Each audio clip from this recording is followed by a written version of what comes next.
My brother has always hated me. He once told me outright that it would be better if I were dead, so, as he wished, I developed stomach cancer, but then he regretted it. Still, I died. With a smile, I passed away right in front of him. When Jack called, I had just gotten home. The diagnosis in my bag was crumpled into a ball. He had never called me first before. It was Dad's birthday the day before yesterday. His voice was cold, as if frosted over. It always was. Why didn't you come back? Because I didn't want to. I cut him off. You could have gone back. Jennifer even came back from abroad. Jennifer is our cousin, who had lived with us since she was a child. She was there. That should be enough, since you only see her as a sister anyway. The person on the other end seemed to flare up in anger, calling my name in a low voice. Julia. I pressed the end call button. The last traces of twilight fell into the room. I sat at the table and tore the diagnosis into shreds. As the pieces fluttered onto the table, suddenly, my phone screen lit up. Jack, Mom's anniversary is coming up soon. Jack is my brother. He has always hated me, because I am the culprit who took his mother from him over 20 years ago. My mother died in childbirth as I was born. It was a murder disguised as a birth. No one welcomed my arrival. Because of me, Dad lost the wife he loved most, and Jack. He lost his mother. This long-standing hatred began the day I was born and has persisted ever since. I didn't deliberately miss Dad's birthday. That day, I was in so much pain I nearly passed out before I realized something was wrong, but perhaps my absence made him more comfortable. Jack didn't contact me again. Standing outside the company building, I took a deep breath. After graduation, I joined his company, working my way up from the bottom. No one ever discovered our relationship. The number of times I saw him was even less than the times he met with ordinary employees. Last week, a senior executive resigned, and this Monday, the successor was to be announced. Everyone said the position was undoubtedly mine. At least, that's what I thought until I received the diagnosis. As I walked down the hallway, a colleague greeted me and came up to me with a smile. Julia, don't forget to treat us to a big meal when you get promoted. I smiled wryly. It's not certain yet. It has to be you. She looped her arm through mine. Out of everyone here, you're the best. When I entered the conference room, Jack was there too, and our eyes met for a moment before I looked away, like strangers. Good morning, Mr. Jack. He didn't look at me, just nodded, indifferent as if we never had that argument the other night. As the people in the meeting room gradually assembled, Jack cleared his throat, and my colleague winked at me. I looked down to avoid her gaze. The next second, I heard a familiar name. Jennifer. A familiar figure entered from the door, slender and graceful. Jennifer's smile as gentle as ever. Jack stood by her side, introducing her to everyone. Miss Jennifer just returned from abroad. Jennifer was set to take over as the assistant manager. People instinctively looked at me. I shifted my gaze away, focusing on Jennifer's radiant smile on the stage. For a moment, the atmosphere seemed to freeze, unseen currents stirring beneath the surface. I managed a smile and clapped my hands. The sparse applause broke the slightly eerie atmosphere in the meeting room. Jennifer caught my eye, her expression warm and friendly. The coffee aroma in the break room was so strong, it felt as if it was spilling out. I stirred it with a spoon, took a sip, and felt the acidity reflux as it went down. My colleague glared, visibly upset. Why does she get your position just by parachuting in? Is nepotism really that blatant? Julia, aren't you angry? That position was meant for you. You've worked so hard, you almost ended up in the hospital last time from overworking.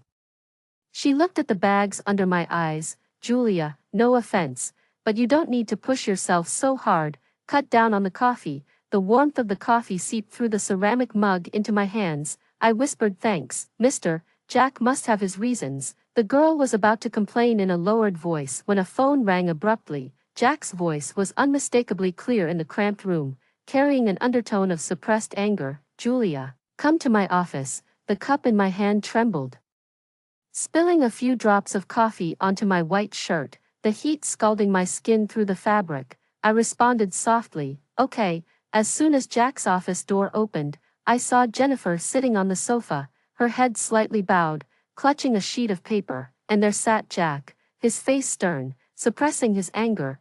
People used to say that although Jack and I came from the same mold, Only our eyes looked alike, upturned at the corners, naturally exuding a cold, unwelcoming air when not smiling.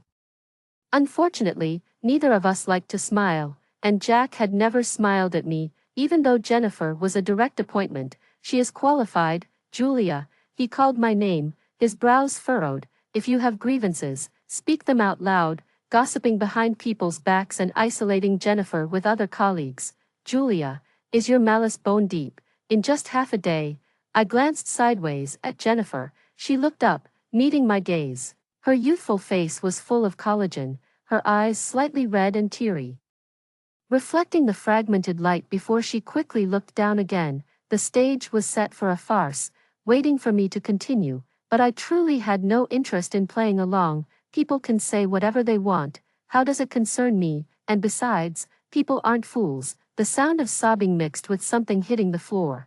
The expensive pen that had been on the table was now in pieces, black ink spread at my feet. Julia, you. A light sheet of paper fluttered onto his desk. Jack was cut off mid-sentence as he read the words on it, his anger flaring up again. Julia, are you still a child? Are you throwing a tantrum? The brand new resignation letter was crumpled into a ball by him, tossed at my feet like trash. It wasn't a tantrum, I had known for a long time. I had no right to throw tantrums. Only children who are coddled have that privilege, and I wasn't. I'll handle it with HR myself. As I closed the door, his shouting was also shut inside. I hadn't gone far when Jennifer caught up to me. Julia, her voice still carried a hint of nasality as she cautiously reached out to hold my hand. Julia, don't be upset. I don't want this position. I'll talk to Jack. Please don't hold a grudge. I wish I had never come back. Julia, don't let my presence ruin the sibling harmony between you and Jack. The hallway was empty. I stopped in my tracks and looked at her. Jennifer's eyes, naturally imbued with innocence and a pitiable charm, along with her slightly reddened eyes and nose, always made it easy for her to gain favor from others. It was just like when she first arrived at my home. Over a decade ago, Jennifer. I took a step closer to her and grasped her chin. This act, it never fails, does it? Does it? Jennifer's face turned pale in an instant. The sound of the elevator arriving chimed. I let go and walked into the elevator, while she seemed still dazed, standing still. I looked back at her with a smile. You know very well, Jack and I never had any sibling affection. In fact, you've always been more like his sister. As the elevator doors closed, I saw my own expressionless face reflected on them. A pang of pain twisted in my stomach. Initially, my relationship with Jack wasn't this strained. As a child, although he didn't like me much, he never did anything too harsh or said anything too mean. Compared to my father, who treated me as if I were invisible, Jack was the only family member I felt close to. I thought, even if Jack didn't like me, we were still family. That's what blood relations meant, until middle school. When Jennifer came to our home, I then realized, my brother could indeed be nice to someone else. He wouldn't always be cold-faced, wouldn't tell her to get lost, nor mock her sarcastically. That was the true attitude a brother should have towards a sister. But Jennifer was never satisfied. On my 5th day at middle school, when I came home, Jack slapped me hard across the face, holding my cheek. I stared at him in shock as he muttered words I couldn't understand, malicious apologies. But then I saw Jennifer behind him, head bowed, clutching at his shirt. These fragmented words suddenly pieced together into a complete lie in my mind. I argued, but he didn't believe me. The argument that day and his obvious favoritism suddenly shattered my once naive and foolish notions. Jack wasn't foolish enough to not distinguish right from wrong. It was simply intentional. It seemed I only realized after that day. My brother truly harbored genuine hatred towards me. My relationship with Jack rapidly deteriorated. Naive and childish as I was, I thought, rather than treating me as a stranger like my father, it was better to confront him. At least, Jack would see me. Our strained relationship continued until I was 18. The year I turned 18, I was dragged into hell. After that, my relationship with Jack suddenly turned cold, as if we were strangers, like a abruptly ceased war. We no longer argued, no longer hysterical, no longer confrontational, just cold. As if we didn't know each other. After finishing the procedures and returning home, The sky outside had already turned completely dark, the street lamps in the neighborhood hadn't come on yet, and all I could see was the warm yellow light seeping out from the homes across the way. The stomach pain had persisted since the afternoon.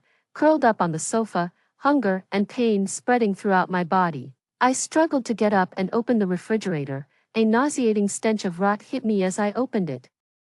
And I suddenly remembered that it had been over a month since I last did. I grabbed a handful of greens, rinsed them briefly, and placed them on the cutting board. The sound of the knife chopping was uneven. Bright red blood dripped onto the green leaves, blooming into a flower with a fishy scent. I paused. The pain grew from the wound, and I realized I had cut my hand. In a moment of impulse, I couldn't hold back. Old and new scars crisscrossed, adding another to the collection. From my arm to my wrist, the knife fell to the ground, and I knelt, gasping for air. It seemed I was increasingly losing control over myself, engaging in self-harm. The doctor had said before, when the illness flares up, you must take your medication, but I hadn't. She also said, let your family be with you, Julia, communicate more with your family, feel loved. It's good for your condition. But, I looked at the winding trail of blood, but, I had no family. The food I cooked last night went uneaten. All thrown away, hunger and pain entangled, eventually knocking me out cold on my bed. Someone knocked on the door early in the morning. Groggily, I got up from the sofa, walked to the door, and cracked it open. As soon as I saw who it was, I was fully awake. The man's face was frosty as usual, expressionless. Instinctively, I pulled the door, and the loud clash of steel momentarily separated us. I quickly went back to my room to put on a jacket and changed into long pants. When I opened the door again, Jack's gaze fell coldly upon my face. What is it? I skipped any pleasantries. His gaze drifted down to my hand on the doorknob, noticing the small colorful tattoo on my wrist. Jack squinted, his voice cold. You got a tattoo on your arm too? I didn't respond, and Jack took my silence as an affirmation. His normally indifferent demeanor stirred. Do you have to keep hanging out with that bastard, turning yourself into the same kind of trash? I knew Jack was always harsh with his words. At our worst, our exchanges were like knives dipped in poison, sparing no mercy. But he shouldn't talk about Zara, because she was my one and only, my best friend. The faint smell of tobacco from the man mingled with a throbbing vein on my forehead, nauseating. The abdominal pain that had subsided flared up again, my hand gripping the doorknob, trembling uncontrollably. But I still couldn't hold back. The slap I anticipated landing on his face never did.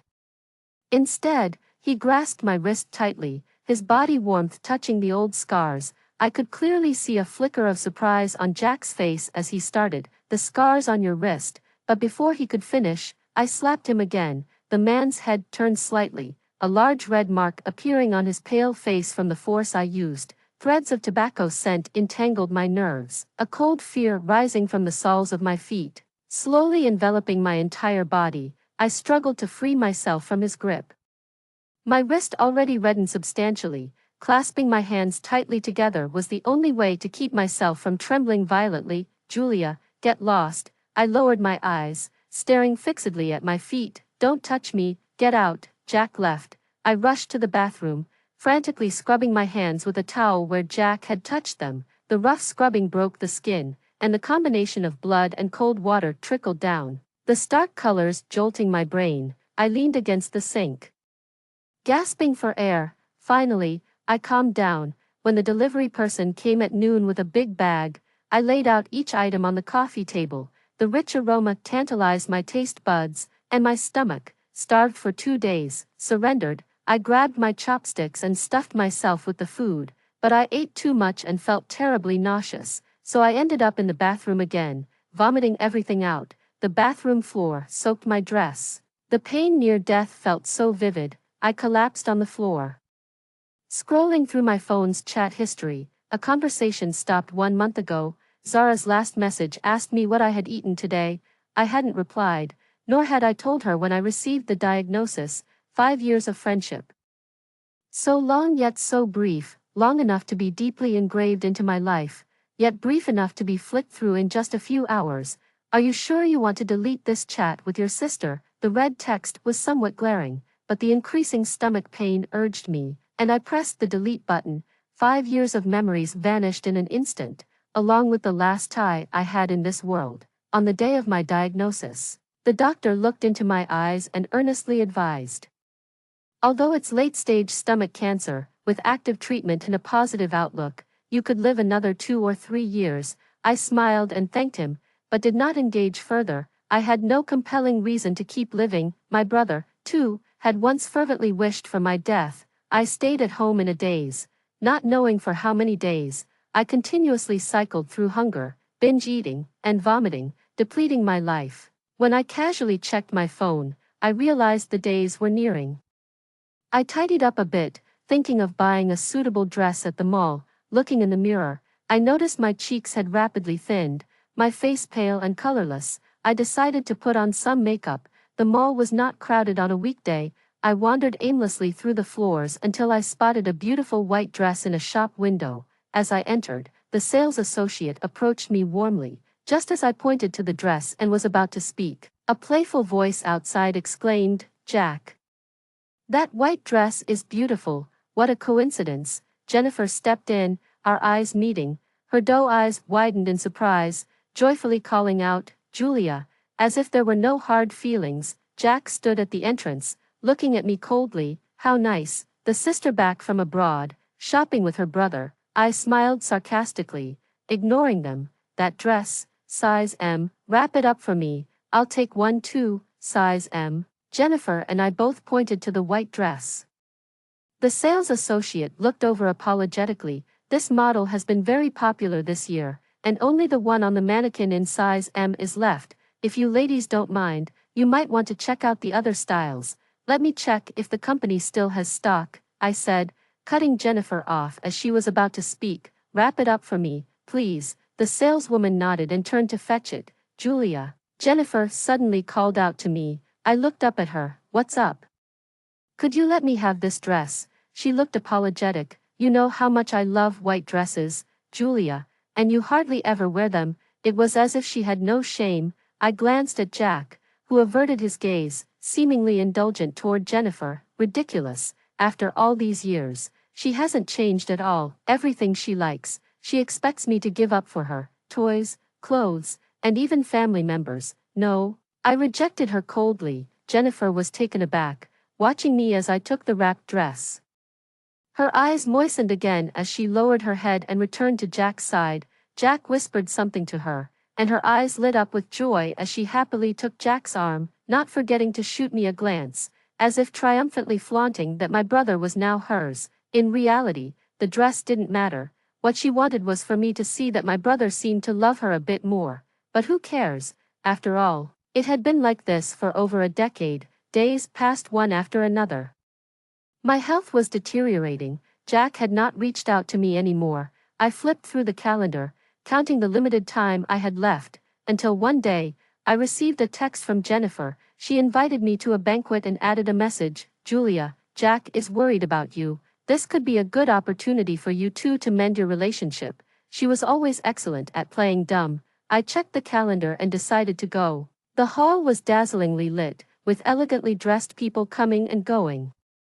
The clinking of glasses mixing with the noisy crowd, creating a lively scene. Having been alone for too long, I felt out of place in such a bustling environment. Not far away, Jack and Jennifer stood together, chatting with others. Jack glanced at me, his expression changing slightly, his face turning slightly towards me, but he didn't move. It was as if he was waiting for me to come over and start a conversation. But I wasn't going to. Jennifer turned back and saw me too. She immediately walked towards me with a smile, but I turned and left the busy banquet hall without hesitation. The wind was strong on the balcony. I sat on the edge, listening to the laughter and chatter from the banquet hall behind me, calculating how much longer it would last before I could go home. Suddenly, someone grabbed me from behind, and I fell back into a stranger's arms. The overwhelming smell of tobacco engulfed me instantly, and I felt the urge to vomit. I struggled against the discomfort, pushing away the strange man who had appeared suddenly, only to see Jennifer standing behind him in her beautiful dress, winking at me. My phone in the small bag vibrated softly. I picked it up to see a message from her. "Julia, Joey just saw you. Let me introduce him to you."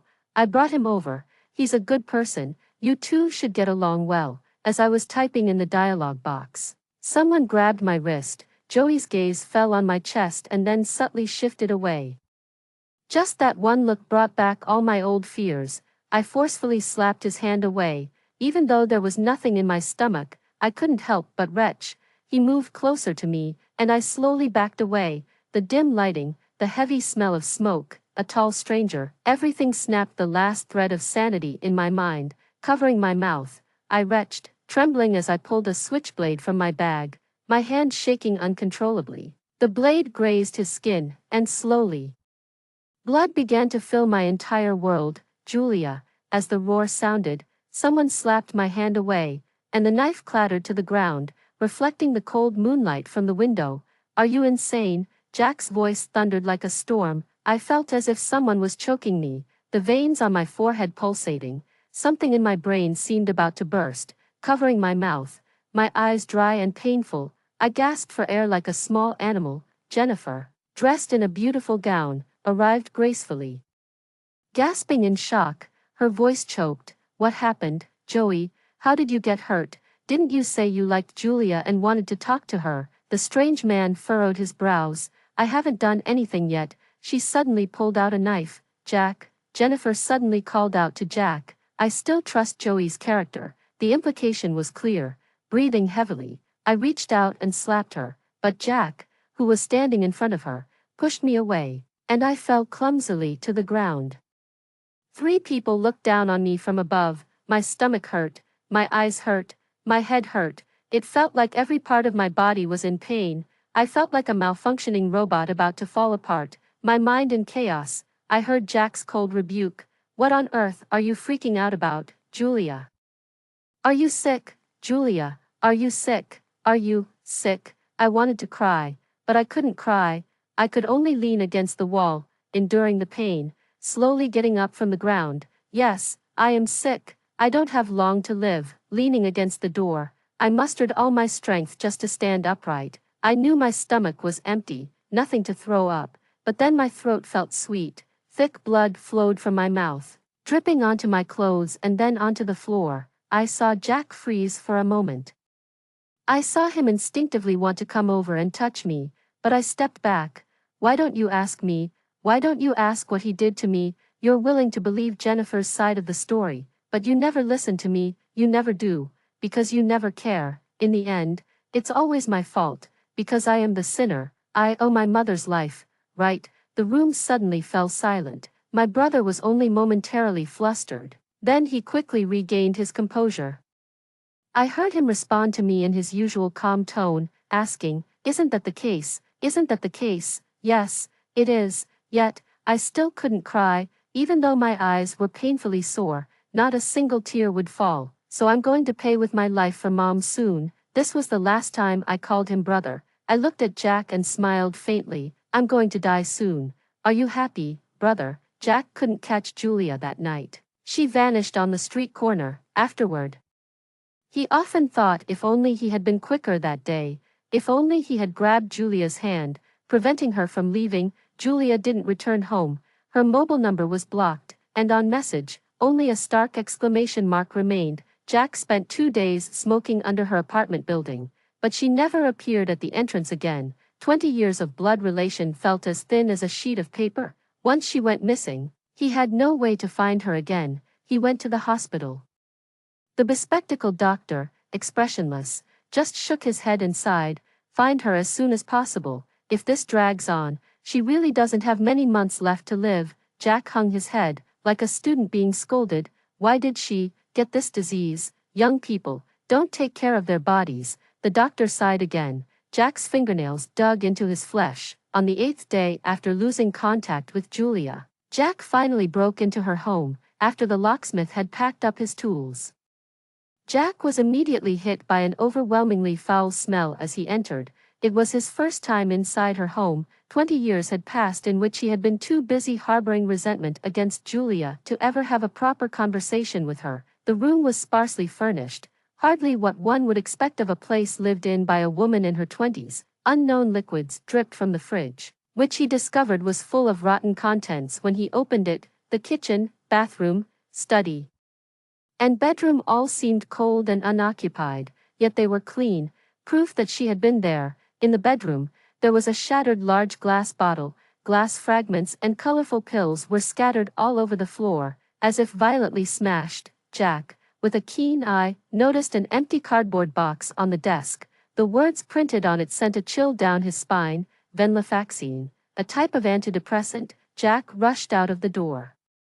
The gloom that had hung over him since he entered did not dissipate. The emotions that had been building over the days finally overwhelmed him, as if announcing a dire secret that was on the verge of being revealed. Secretive and hopeless, he knelt under the harsh sun, suddenly gripped by a desperate and helpless thought. If he didn't find Julia soon, he might never see her alive again. On the 12th day of Julia's disappearance, Jack called Zara. It was the middle of the night across the ocean, and the woman who answered the phone was not in a good mood. She cursed softly before asking who it was. "It's me, Jack." He had never liked Zara, who had inexplicably become his sister's best friend when they were 18. He knew the feeling was mutual. The woman on the other end cursed him thoroughly before finally asking, "What do you want? Do you know where Julia has gone? What's happened?" The tone of the voice on the other end changed immediately.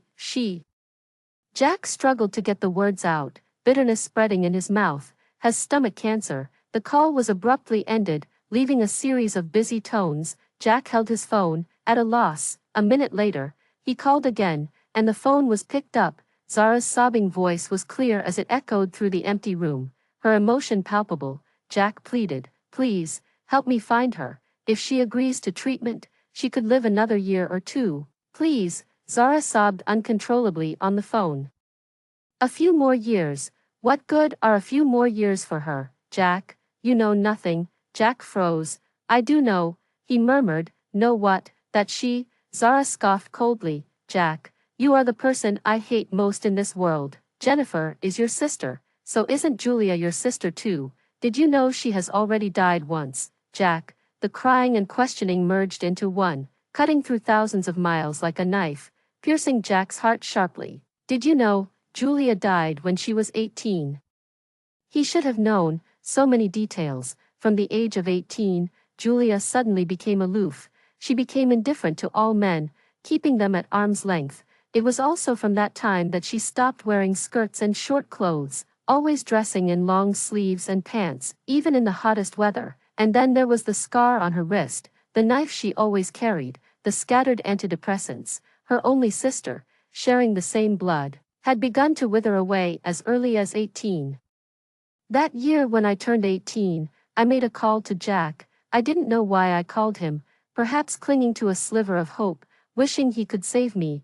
If only he had a bit of compassion, if only he cared about me a little, if only he could let me know that there was someone in this world who loved me, I might have seen a glimmer of hope for life amidst the overwhelming urge to self-destruct. When the call connected, he was as cold as ever. I called out, "Brother," not with resentment as usual, but softly asked him, "If I really died, please, what would you do? Save me." The fruit knife on the table reflected the light from the window. I heard my own breathing blend with the shadows in the room. My hand holding the phone trembled slightly. Jack didn't scold me, calling me crazy. I heard his voice, cold and calm. It shattered on the ground, breaking into icy shards, and swiftly, precisely, it struck my heart. He said, "That would be great. You killed Mom. You deserve to die." In an instant, the sea water submerged my head, and I kept sinking down. Then, just as I was about to suffocate, I suddenly woke up, gasping like a wild animal. When the blade cut through my skin, it actually didn't hurt much. The moment the dark red blood flowed, it seemed to take me back to that day, in a desolate alley, where no light could penetrate. A strange man with a force I couldn't resist fiercely pulled my hair back. I cried and screamed. I said I was wrong. "I'm sorry. Please, please let me go. Please, let me go. Please." He didn't. He was like the cruelest beast in the world. Little by little, he dragged me into the deepest darkness. He slapped me many times. For every plea, I received a slap, until the salty taste spread in my mouth and I could no longer speak a complete sentence. He tore my clothes. The smell of burnt flesh mixed with the scent of cheap tobacco invaded my nostrils. "Ignite," extinguish, ignite, extinguish, moving slowly from my waist to my neck and shoulders, until an entire cigarette turned to ash. I don't know how much time passed. From crying out loud to numbly enduring, I lay in the filthy mud, the beast rampaging over me. I smelled the burnt scent of my own flesh and the rot coming from inside. If only I could die right then, but what did I do wrong? I was just walking on the road, just wearing my favorite dress. Did I do something wrong? I don't know. When he left that day, the mud on the ground was almost becoming one with me. I stood there, bare and vulnerable, engulfed in darkness. If only Julia had never been born. If only I had never come into this world. That's when Zara appeared. I didn't know her, yet. She called out my name with precise certainty. She took off her clothes to cover me, carefully wiped the mud from my face, and, trembling, picked me up. She took me to the police station, then she brought me home. When I returned, it was already midnight. The man who was my father in name only was unusually sitting in the living room, but he only glanced at me, overlooking my messy hair, my dirty and tattered clothes, and my uncomfortable, foul-smelling body. Then he quickly looked away. Just like before, later, he left again, and once more, I was alone at home. Every time I closed my eyes, I returned to that day, my burnt skin rotting little by little in the summer heat. Maybe it would be better to be dead, but I didn't die. It was Zara again. A strange call came through. A familiar female voice apologized for the intrusion, rambling about trivial matters, trying to sound casual as if to hide something. So I confronted her directly. "Why are you calling me?" She hesitated, suddenly. She stuttered, struggling to form a complete sentence. It took a while before she seemed to muster the courage. "Don't die, Julia. I was afraid you might take your own life. That's why I remembered your phone number." I hadn't expected her to be so blunt. Her words were scorching, burning so intensely that my eyes ached. I could hear her breathing in the room, tense and hesitant. I saw the blood flowing on the table, dripping onto the floor, blooming like plum blossoms, and the knife reflecting the cold light. Finally, I said, "Okay, please, call an ambulance." I survived, but I couldn't move on. The dark shadows, like nightmares, wove an inescapable net every night, trapping me within. I hate the smell of smoke. I hate the darkness. I hate myself. He lurks in the shadows, in every dark place, unpredictable, ready to pull me back into the abyss at any moment. I remember every detail of that night, the pain, the smells. I am so painfully aware of the pain, aware of the desire to die, and aware of being alive. Zara accompanied me to see a psychologist. The doctor suggested I should be hospitalized. I didn't go. Instead, she prescribed me a lot of medications, but I didn't take any of them. I opened them all and placed them in a transparent glass jar. Zara stayed with me all summer. It was a sunny summer, but I always stayed indoors. She tirelessly played various board and card games with me. She talked to me about the latest TV shows and anime. I knew, though. Every night, she would watch me and quietly cry. The next morning, her eyes were always swollen. One day, after taking a shower, Zara saw me standing on the balcony and was nearly in tears. I looked at her. It started raining again. "Zara," I called her name. "Can you be my sister? I don't have a mother. My brother hates me. My father treats me like a stranger. My body is broken, my soul decayed. I have nothing." She rushed over and hugged me, her hot tears soaking into my clothes. She said, "Okay, sweet Julia, from now on, I'm your sister. You have to promise me, promise your sister, that you'll keep living, okay?" I hugged her back. "Sister," I said, "don't let me hold you back, okay? I'm destined not to survive. Normality is just a facade. Inside, I'm already collapsed into ruins, waiting for death." After that summer, Jennifer went abroad, Jack joined a company, Zara got into university. Everyone moved forward, only I remained, stuck at a battered 18. I could smell the rot on myself. Getting worse since that night. On the day Zara started university, I saw her off. Her eyes were red at the airport, but she didn't shed a tear. She held me close, repeating my name over and over. Finally, she whispered in my ear, "Julia, if you can't hold on, just let go." She knew everything. She knew every scar etched on my body. She knew how I struggled daily in the mire. She knew about every moment my emotions collapsed. And how I resorted to self-destruction to ease the pain. I hugged her back. After Zara left, I seemed to return to normal, but each day was torture. I no longer had the energy to argue with Jack. Just living was exhausting enough, binge eating, irregular sleep, neglecting my health. When I was diagnosed with stomach cancer, I was happy, because I could finally die. I had already decided on the day to leave. It was the anniversary of my mother's death. It was also my birthday. But in over 20 years, I had only celebrated it twice, both times with Zara, actually. Jack didn't know. I envied others who had mothers. I envied those girls who could be held in their mother's arms, their hair tied in pretty braids. I hated myself more than anyone else. When the day arrived, it was just an ordinary day. My stomach pain was as usual. I ate 2 buns in the morning, only to vomit them out immediately. Then I curled up on the sofa, flipping through my photo album, deleting each photo one by one. After the last one was gone, I got up and walked towards the balcony. Suddenly, a loud noise came from the living room. The door of the old district couldn't withstand any disturbance. A familiar figure stumbled into my sight. My brother. Haven't seen him in days. He looked as if he had aged several years. I guess Zara told him. After all, this place. I only mentioned it to Zara once. The man, disheveled, gasping for breath, his normally straight back now stooped. He looked at me with shattered eyes. For the first time, I saw my brother, who had always been aloof and emotionless. With tears welling up in his eyes, he begged me humbly. I was wrong, Julia. It was my fault. His apology came over a decade too late, yet, standing on the railing, I just looked at him, completely unmoved. A tall man, nearly 6 feet, sobbing uncontrollably. I was wearing a dress, a clean, white one, bought that day from the mall. It revealed every ugly scar on my body to him, not tattoos. These were marks left from every struggle between nightmares and reality. They were a testament to my deepest self-loathing. The tiles under my feet were ice cold. Don't jump, Julia, please, don't jump. The wind howled in my ears. Yet, I looked at Jack and smiled. Jumping off a building is painful.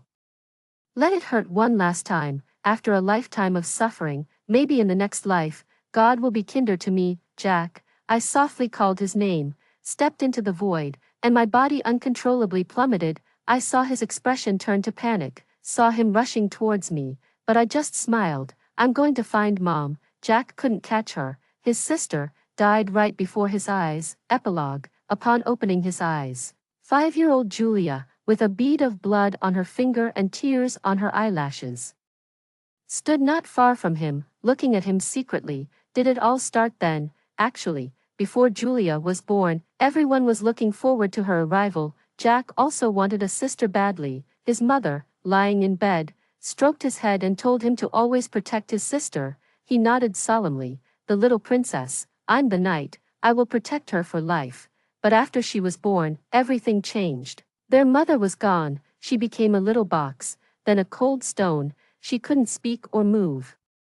No one would stroke his hair and call him by his nickname, no one to hold him close, no one to whisper that Mom loves you. On the day of the funeral, it rained heavily. Returning home, Jack was soaked through. Cries echoed from the nursery upstairs. The wrinkled baby was utterly hideous. The sound of rain and crying intertwined, slowly fraying his nerves. He no longer had a mother. His sister had killed his mother. That's when he began to despise Julia, his sister. He knew it was absurd. A child who knew nothing was not to blame, but he couldn't help it. He distanced himself from Julia as much as he could, not playing with her, not talking to her, shouting at her coldly, yet he inevitably felt irritated every time he saw Julia looking sad and lost. He hated her, yet loved her, his sister, both innocent and culpable, connected by blood.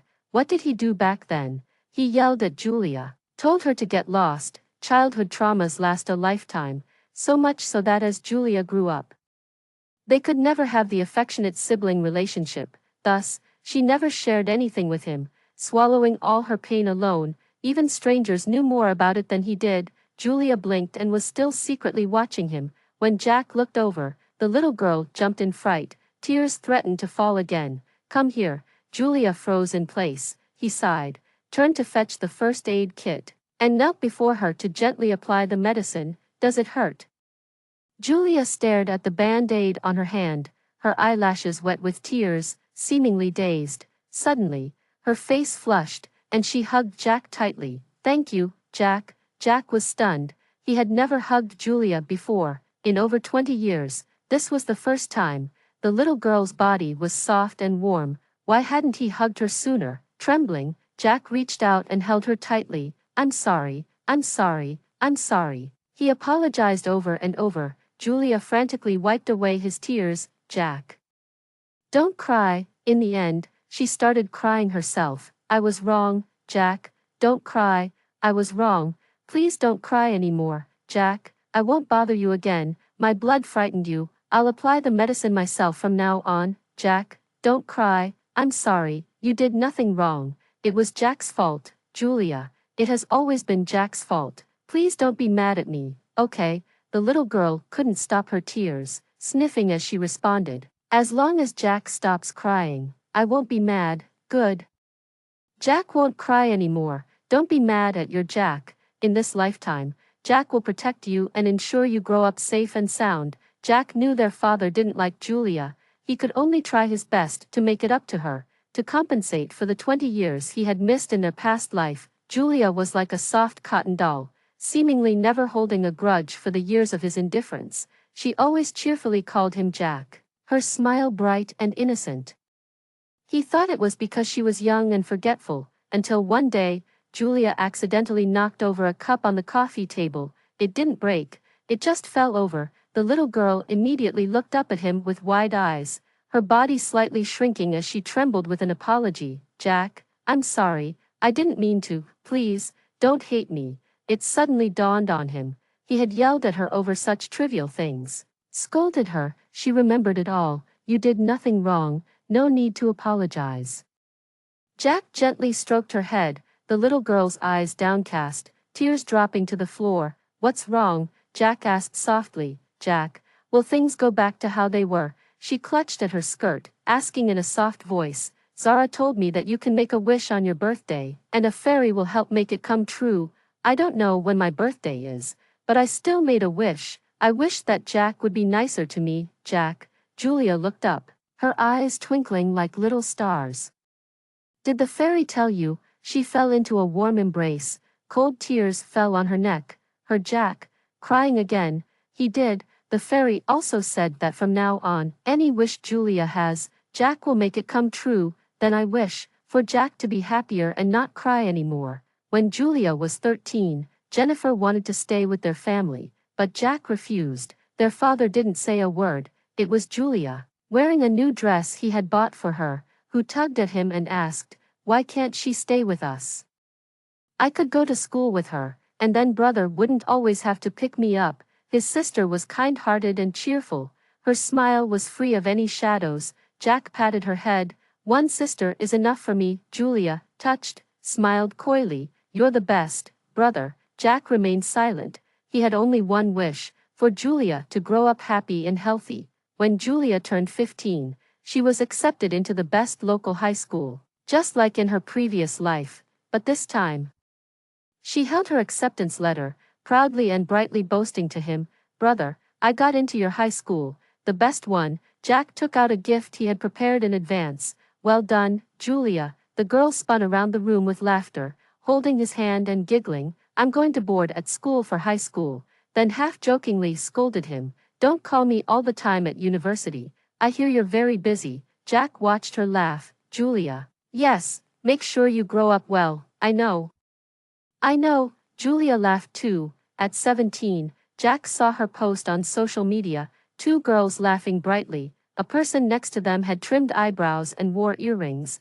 It was Zara. When he called, it was initially hung up. A little while later, it was returned. The voice on the other end affectionately called out, brother. Jack paused. After a long moment, he asked, planning to go shopping with your friend this weekend? I'll send you some money. No need. Julia laughed on the other end. We've planned to go to the library and study hard. When it was almost time for Julia's college entrance exams, he rushed back to see her. Every day, he stayed at home preparing nutritious meals for her, more nervous than Julia herself. On the day of the exams, he brought many things. He stood there all day. When the last exam ended, Julia was the first to come out. Not even the reporters at the door could stop her. The sunlight was bright that day. She ran towards him, her smile radiant. She rushed into his arms, loudly shouting, "Brother, I'm done with the exams." Jack hugged her back. "Congratulations." On Julia's 18th birthday, he organized a grand coming-of-age ceremony for her, under the huge crystal chandelier.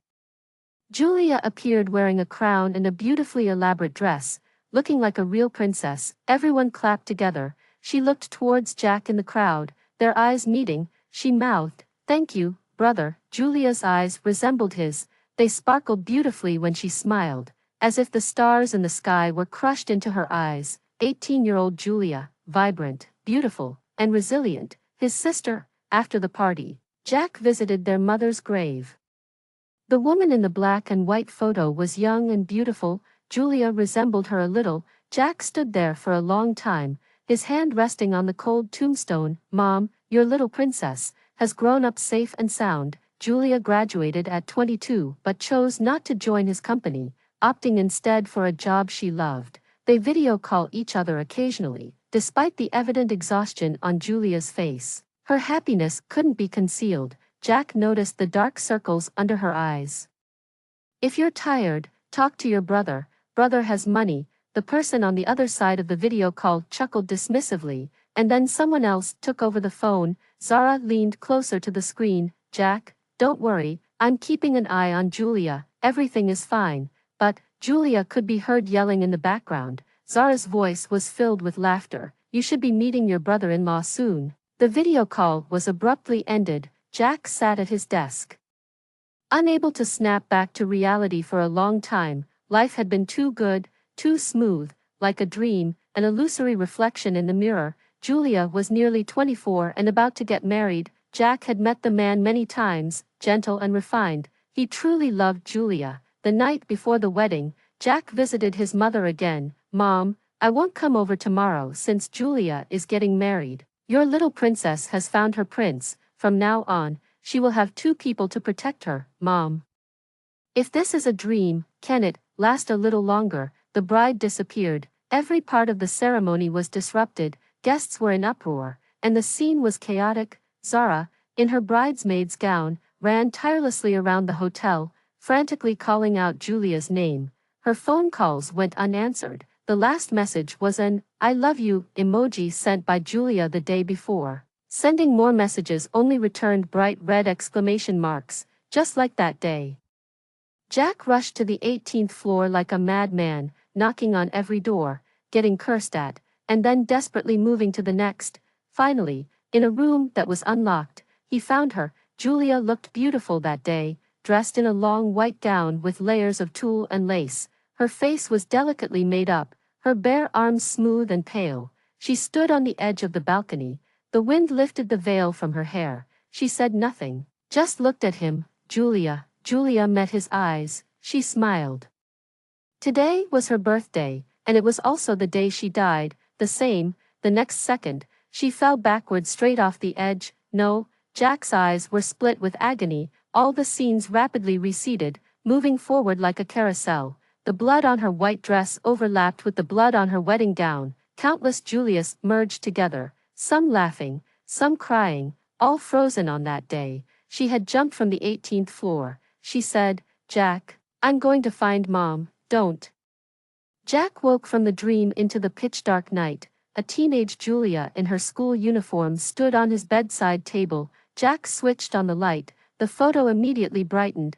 The person in the photo did not smile, but the Julia in his dreams always curved her eyes and called out sweetly, "Brother." The Julia in his dreams was unharmed, free from depression. He had no ailments. Life, once past, cannot be relived. He had always known this, so why hadn't he been kinder to Julia sooner, his sister? Now gone, never to return. The wind outside fiercely shook the windows. The man leaned on his hands, crying silently. Jack had tried countless times to recall the hardships she had endured. Each time, it inevitably led to his own torment. Day after day, he was breaking down under the weight of his remorse. At the age of 36, he went to find Julia, Side story, from Zara's perspective. Zara first met Julia in their freshman year of high school. Julia was from the class next door. Her picture was a fixture on the honor board, always sporting a high ponytail with a serene expression. Teachers on their floor often mentioned her name with praise when discussing students who had been sent to the office for discipline. Zara didn't have much fondness for good students, especially those who seemed to have a perfect, happy family. So unlike her own circumstances, their lives had no intersection, not even familiar enough to recognize each other's faces in the same hallway. Until one day, as Zara passed through the corridor, she overheard whispering that abruptly ceased when she turned around, leaving her inexplicably annoyed with nowhere to direct her frustration. She kept walking, only to be stopped by someone pulling on her from behind. It was the girl from the photos, taking off her jacket and gesturing Zara to tie it around her waist. Only then did Zara realize there was a large red stain on her pants.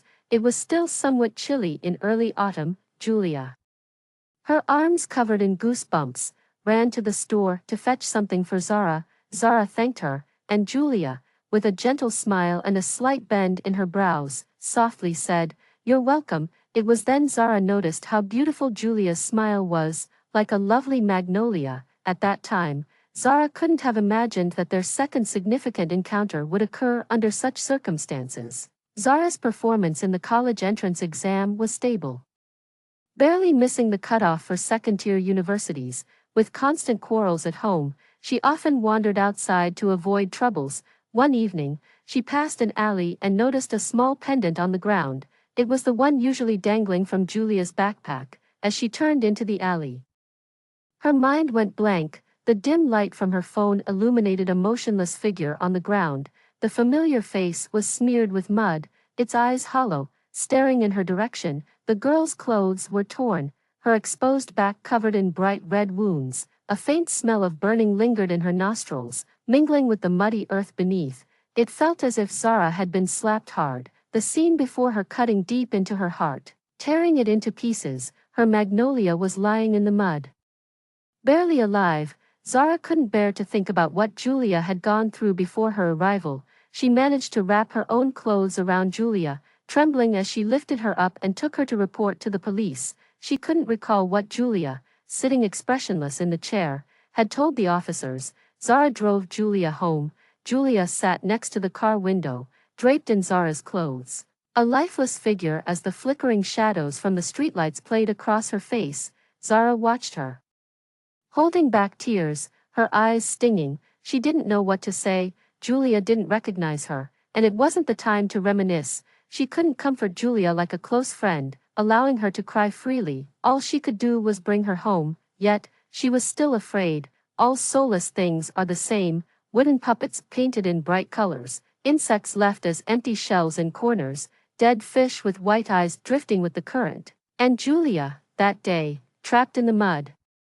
When Zara awoke from her afternoon nightmare, her heart raced faster than ever before, the feeling of impending loss growing stronger. The sound of arguing continued at home. She closed her eyes, and there was Julia's face from that evening, silent and sorrowful, as if pleading for help, yet as if she had completely fallen. Zara ended up dialing her number anyway. During the lengthy busy signal, she chewed her nails, praying incessantly, "Pick up the phone, pick up the phone." Even just to hear her voice would be enough, at least to know that Julia was still alive.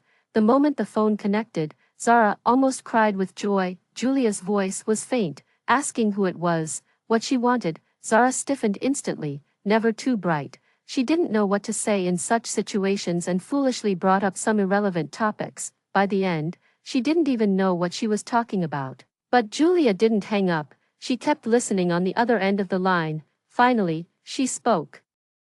"Why did you call me?" Zara was taken aback. Why? Because she was scared. She was terrified. Every time she closed her eyes, she saw Julia's unfocused eyes, her spirit dead. She feared that one day, Julia would just vanish from this world. Zara's hands trembled as she held the phone. Tears fell drop by drop. "Don't die, Julia, don't die." Zara clung to Julia, so much so that in countless moments to come, Zara deeply hated herself. Why didn't she let her go more peacefully? Zara moved into Julia's house.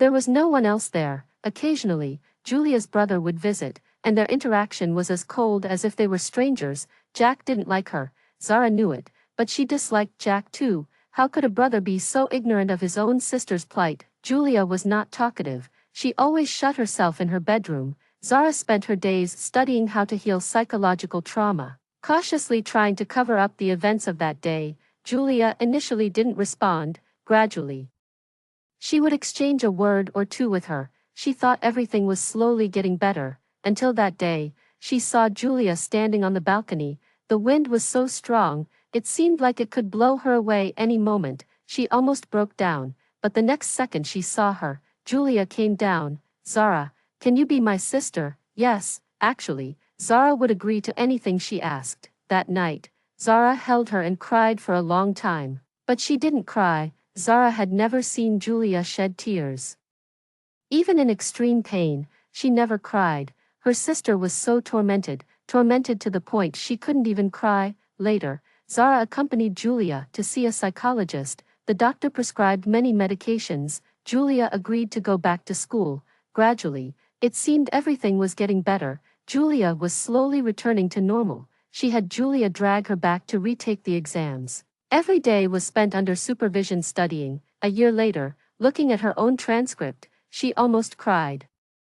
But on the night they decided which school to attend, she and Julia had a fight. Schools abroad were good, but they were too far from Julia. She was afraid. Julia stood at the door. She remained silent, her eyes downcast. Then she raised her hand. Slowly, she began to peel off her clothes, one piece at a time. She saw the ugly, intersecting scars crisscrossing Julia's body. Some were still bleeding, big and small. They covered her entirely. It turned out that the so-called improvement was just an illusion.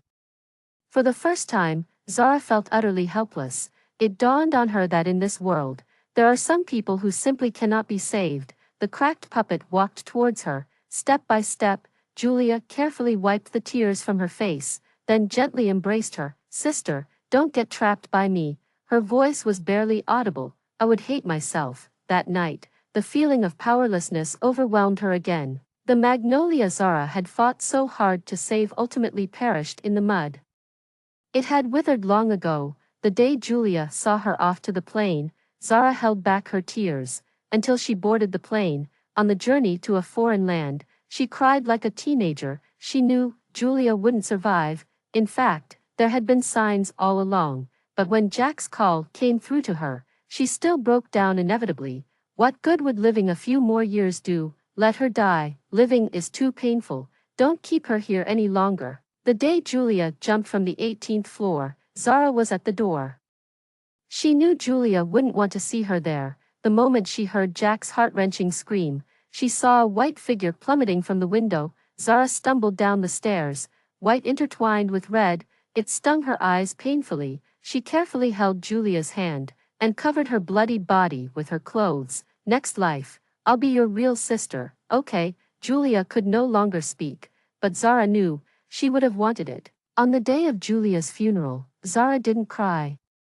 She wore beautiful makeup and saw Julia off on her last journey. A few people stood in the chapel. Julia's father stood in front of her photo, staring blankly, motionless. Her brother was talking to the guests. Zara placed a bouquet of magnolias. As she turned, she caught sight of Jennifer, dressed in a black skirt, her eyes red. She approached and stood in front of Julia, putting on airs.